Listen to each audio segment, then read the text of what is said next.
मक्का मुश्तरका दिफाई मुआहदे का मकसद जारियत नहीं, सिर्फ दिफा के लिए है। वज़ीर आज़म शहबाज शरीफ का वफाकी काबीना इजलास में खिताब। मक्का मुश्तरका दिफाई मुआहदा पाकिस्तान और सऊदी अरब के दरमियान मुआहदे की तौसीह है। पाकिस्तान, सऊदी अरब और तुर्किया दिफाई मुआहदा पहले से मौजूद ताउन का तसलसल है।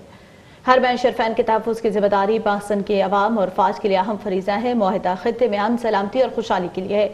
दिफाई मुआहदा उम्मत मुस्लिमा के लिए बाइस तक़वियत है। पाकिस्तान और तुर्किया के दरमियान दहाइयों पर मुहित ताउन मौजूद है। वज़ीर आज़म ने मक्का मुश्तरका दिफाई मुआहदे पर काबीना को एतमाद में लिया।